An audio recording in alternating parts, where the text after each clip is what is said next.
अब हम थोड़े बड़े बच्चों की तरफ आते हैं, स्पेशली प्री टीन्स और टीनेजर्स, जो कि अपना बहुत सा समय ईयरफोन्स या हेडफोन्स के साथ बिता रहे हैं, क्योंकि उनके ऑनलाइन क्लासेस, बी उनको कुछ लेक्चर्स अटेंड करने हैं, तो जो यूज़ है हेडफोन्स का वो बहुत ज़्यादा हो गया है। क्या ये हमारी हियरिंग हेल्थ को अफेक्ट कर रहा है? ये रिलेटिवली नई बात है, क्योंकि अब तो सभी के पास एयरपॉड्स या एयरपॉड्स टाइप की डिवाइसेस आ गई हैं, उसकी यूटिलिटी बहुत ज़्यादा बढ़ गई है। हाँ। एंड फिर ये कोविड के एरा ने इतना कुछ ऑनलाइन डाल दिया है कि जो पहले नहीं था वो भी अब ऑनलाइन हो गया है, जो कभी भी नहीं हम सोचते भी थे वो भी हो गया है। करेक्ट। सो आई फील कि ईयरफोन्स हेडफोन्स पहनना तो एक रियलिटी है जो अब हम नहीं इग्नोर कर सकते, वो होगा ही, उससे आप भाग नहीं सकते। It's like our mobile phone, हाँ। इसको अब आप कितना भी कोशिश कर लें आप नहीं छोड़ सकते। सो आई फील कि क्वेश्चन इज कि कैसे हम इसको हैंडल करें। हाँ।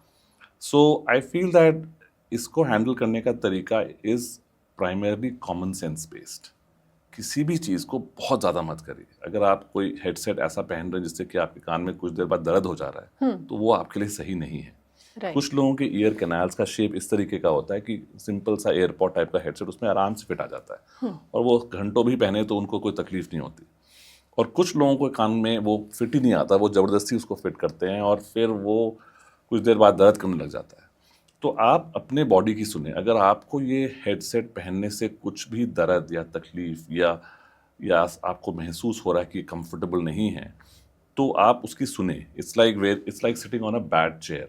अब ये हाँ। तो ऑब्वियस है, आप बैठेंगे उसमें दर्द करेगा तो आप कभी नहीं बैठेंगे, आप ढूंढेंगे कोई अच्छा चेयर, कोई अच्छा बैक सपोर्ट वाला। सो सिमिलरली हेडसेट्स, किसी एक आंसर सबको फिट नहीं करेगा। कुछ लोगों को छोटा वाला हेडसेट ज़्यादा सूट करेगा, इट ऑल्सो डिपेंड वो क्या कर रहे हैं उसके साथ। कुछ लोगों को ओवर द ईयर वाला हेडसेट ज़्यादा सूट करेगा। कुछ लोगों को जो जैसे रनर्स हैं उनको जो बोन कंडक्शन वाले हैं वो उनके लिए आर मच मोर आइडियल, ताकि वो रोड की बाकी आवाज़ें सुन पाएँ। सो एक सोल्यूशन सबके लिए नहीं है, लेकिन आपको अपनी सुननी होगी कि मेरे लिए क्या कंफर्टेबल है। कंफर्टेबल बहुत होना चाहिए। अगर आपको लग रहा है कि इससे मुझे तकलीफ हो रही है, इससे मैं परेशान हो रहा हूँ, तो उसको कम करिए। कम करना ही ज़रूरी है। 2 ही कान हैं आपके, हाँ। और एक ही दिमाग है। 100 साल चलाना है। अब यू हैव टू सारा भी थोड़ी खर्च कर देंगे। Correct. So you have to be very careful. You have to be careful, क्योंकि ये इसका बहुत ओवर यूज़ हो रहा है। हाँ। And unfortunately you can run away from it. होगा ही ओवर यूज़, बट फिर आप मॉडरेट करिए। राइट। एक ही दिन में आप जिंदगी भर का फुटबॉल नहीं खेलेंगे ना, तो टांग ही टूट जाएगी, फिर कभी खेल ही नहीं पाएंगे। So you have to be sensible about it. The fundamentals of this sensibility is कि the loudness should not be very loud. Okay. और बहुत लाउड अगर है तो 10-15 मिनट के बाद कम कर दीजिए। कुछ देर सुन लीजिए, अपनी मन की भड़ास निकाल लीजिए, और फिर आ जाइए वापस रियल वर्ल्ड में। बहुत करेक्ट। देर लाउड सुनेंगे तो इट विल क्रिएट प्रॉब्लम्स, क्योंकि हमारा कान नहीं बनाया गया ना इतने बड़े स्पीकर्स। वो जो कुदरत ने आपको कान दिए थे, वो एक दूसरे को सुनने के थे। हाँ। कभी कभार कोई धमाका हुआ उसको सुनने के लिए बनाए हुए थे। हाँ। ये इतने बड़े बड़े स्पीकर से इतनी लाउड वॉल्यूम के लिए नहीं बने हुए हैं ये। तो अगर ये एक्सपोजर है तो उसकी ड्यूरेशन कम करिए। राइट। अगर आप वॉल्यूम नहीं कम कर सकते तो ड्यूरेशन कम करिए।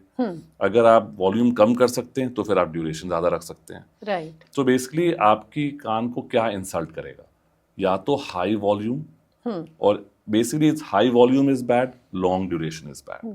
तो दोनों में से एक तो कम करिए ही, कुछ करेक्ट। कुछ तो कम करिए। सो एंड देन फिट कितना कंफर्टेबल है उसको, उसके बेसिस पे उसको डिसाइड करिए।